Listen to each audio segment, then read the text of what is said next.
Bonjour à toutes et à tous dans cette nouvelle vidéo. Comme vous avez pu le voir dans la vidéo précédente, on a fait un petit coup de révision sur les formules simples et notamment à travers la fonction somme. Et on va faire un petit peu la continuité de la vidéo précédente dans celle-ci.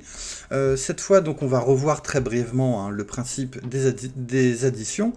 Et on va réviser également les soustractions, les multiplications et les divisions que vous avez pu voir de toute façon dans des exercices précédents.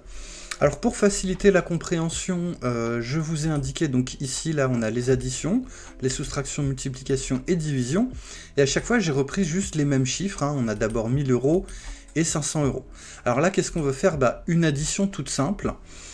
Alors, à vous de voir. Dans tous les cas de figure, on commence par égal. Est-ce qu'on clique sur la première cellule, on fait plus, on met la deuxième cellule, ou est-ce qu'on fait somme, parenthèse, voilà. Là, on n'a que deux chiffres, donc bon, c'est pas forcément nécessaire juste pour deux chiffres de faire appel à une fonction.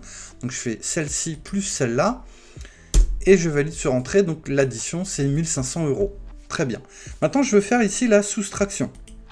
Alors toujours, je commence par égal, que ce soit une addition, une soustraction, une multiplication, une division, tout ce que vous voulez, ça commence toujours par le symbole égal. Donc là, je vais cliquer sur le premier chiffre, et là, je vais mettre le symbole moins.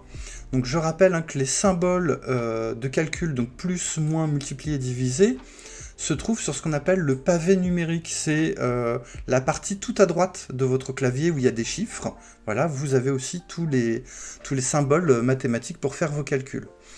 Donc pour reprendre, donc j'ai écrit égal, j'ai cliqué sur la première cellule, moins, et je clique sur la deuxième cellule, puis je valide sur entrée. Et là, j'obtiens donc 500 €. De la même façon, donc pour multiplication, je veux le total ici, donc j'écris égal, et cette fois je fais première cellule, multiplier. Alors c'est vrai que le symbole multiplier, on aurait tendance à faire un X, mais dès qu'on fait une multiplication sur ordinateur, que ce soit sur Excel ou n'importe quel autre logiciel, on utilise cette petite étoile qu'on appelle aussi une astérisque. Voilà. Et ensuite, pour finir la multiplication, je clique sur la deuxième cellule, je valide sur entrée, et là j'obtiens 500 000. Enfin, on a la division, toujours le même principe. J'écris le symbole égal, je clique sur ma première cellule, et je fais cette fois le symbole divisé, donc c'est l'espèce de petite barre comme ça qui part de travers, qu'on appelle aussi slash. Et je clique sur ma deuxième cellule, je valide sur entrée, et là j'ai ma division.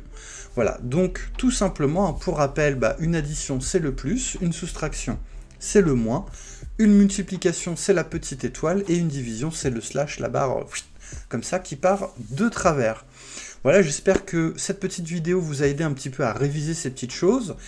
Encore une fois, toujours, s'il y a des questions, il ne faut pas hésiter à me les poser, et vous pouvez aussi, tout seul, également, de votre côté, chercher un petit peu l'information sur Internet. Il y a des choses toujours très intéressantes à y trouver. Je vous dis à tout de suite pour la suite de l'atelier, et pour le prochain exercice. Ciao!